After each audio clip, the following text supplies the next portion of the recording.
रोजाना की तरह जब मां थावे वाली का पट खुला तो साहब रोजाना की तरह वो मंदिर सजा धजा नहीं था, बल्कि सामान बिखरे पड़े थे, दान पेटी गायब था और यहां तक कि मां थावे वाली का मुकुट जो कि सोने का था वो भी गायब था। इसके साथ तमाम गहने भी गायब कर दिए गए।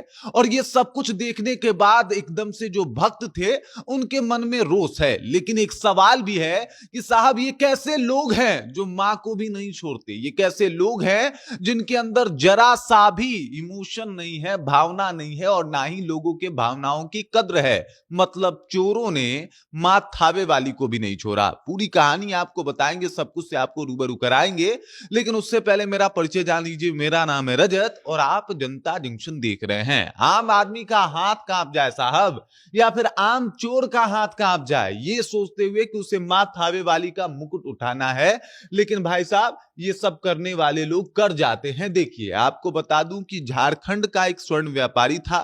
वो मां थावे वाली के पास आता है और 51 लाख का पिछले साल सोने का मुकुट चढ़ाता है। 250 ग्राम उसका वजन बताया जाता है और उसके बाद से तमाम मां थावे वाली के ऊपर गहने चढ़ाए जाते हैं, आभूषण चढ़ाए जाते हैं, सब कुछ इनके पास होता है। लेकिन अफसोस की बात यह है कि मां थावे वाली थावे मंदिर में एक ऐसी घटना को अंजाम दिया जाता है जिसे सुनने के बाद सबके पसीने छूट गए, सब लोग परेशान हो गए। और इसके अलावा जो वहां पे भक्तजन थे वो रोष में है, गुस्से में है कि भाई साहब ये तो हमारे भावनाओं के साथ खेला गया। ये चोरी सिर्फ एक आम चोरी नहीं है साहब, ये हिंदुओं के इमोशन के साथ चोरी है। और ये सब कुछ जो है कहीं ना कहीं ये थावे वाले मंदिर में हुआ है।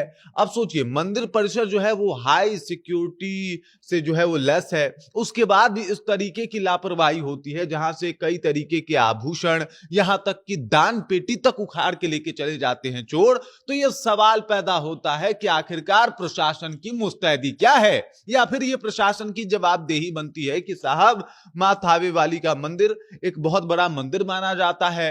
बिहार ही छोड़िए बल्कि अलग अलग राज्यों से लोग यहां पे दर्शन के लिए आते हैं और वहां पे चोरी की वारदात को अंजाम दे देना कहीं ना कहीं ये आमतौर पे देखा जाए तो मां थावे वाली के सुरक्षा में चूक का नतीजा है। और इसी वजह से ये सब कुछ को अंजाम दे दिया गया। हालांकि एसपी से लेके विधायक एमपी तक सब लोग कह रहे हैं कि भाई इसका गहन जांच होना चाहिए, इसका पता लगाना चाहिए कि ये किसने किया है। और मजे की बात ये है कि सीसीटीवी फुटेज में वो चोर आ भी गए हैं, लेकिन सवाल ये उठता है कि आखिरकार ये इमोशंस और ये बातें किस तरफ इशारा कर रही है कि भाई साहब किसी के धर्म का कोई कदर नहीं है। मतलब मूर्तियां चुरा लेना, मां थावे वाली का मुकुट चुरा लेना, गहने चुरा लेना, ये कितना हद तक सही है। और आजकल ये ऐसे भी घटनाओं को लोग अंजाम दे दे रहे हैं और ये सब कुछ आसानी से देखने को मिल रहा है। मां थावे वाली, बिहार में अगर बात होता है कि भाई साहब कुछ शक्ति पीठों का नाम लिया जाए तो उसमें थावे वाली माता का नाम सबसे ऊपर आता है, सबसे पहले आता है। और वहां पे चोरी हो जाना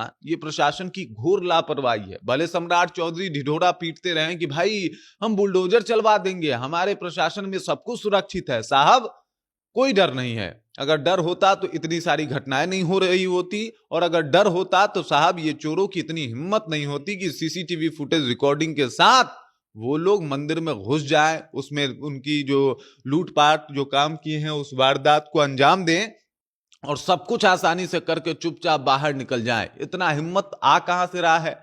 उससे भी बड़ी बात यह है कि कैसे लोग हैं ये जो इस तरीके के कामों को अंजाम दे देते हैं। मतलब कोई एक भक्त जो 51 लाख रुपए के मां का मुकुट जो है वो चढ़ाता है और कोई एक इंसान जो जाके उसको चुरा के लेके चला आता है, कितना फर्क है और कैसी दुनिया है।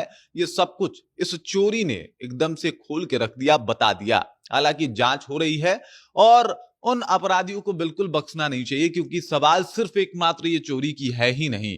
ये चोरी है मंदिर में, उस मंदिर में जहां पे करोड़ों हिंदुओं का आस्था जुड़ा हुआ है, उस मंदिर में जहां पे करोड़ों हिंदू उस जगह को पूजते हैं, उस देवी को पूजते हैं, और वहां पे इस तरीके के वारदात को अंजाम दे देना अपने आप में ये सिर्फ चोरी को अंजाम देना नहीं है, बल्कि कई लोगों के इमोशन को का खात्मा करना है। कई लोगों के उनके इष्ट देवी का जो है उनके ऊपर सवाल खड़े करने का मौका देना है। और कई लोगों के मन में ये सारे सवाल आएंगे कि साहब ये सब कुछ कैसे हो गया। बाकी प्रशासन एक भारी चूक की तरफ जो है उन लोगों का एक कहीं ना कहीं ये सब कुछ दर्शाता है कि बहुत बड़ी चूक हुई है उनसे। हालांकि एसपी साहब ने जवाब मांगा है। जवाब सिर्फ एसपी साहब को नहीं चाहिए, बल्कि जवाब पूरे बिहार को चाहिए। जवाब उन तमाम देवी के भक्तों को चाहिए जो देवी में आस्था रखते हैं, और सिर्फ उन गार्ड से नहीं चाहिए, बल्कि अब एसपी साहब से भी चाहिए, सांसद महोदय से भी चाहिए और सम्राट चौधरी से भी चाहिए कि आखिरकार ऐसे घटना को अंजाम कैसे दे दिया गया। बाकी इस खबर, इस जानकारी को लेकर आप क्या सोचते हैं, आपके जहन में क्या कुछ चल रहा है, कृपया कमेंट कीजिए और अपना विचार हम तक पहुंचा दीजिए। बाकी आप देख रहे हैं जनता जंक्शन और मेरा नाम रजत है।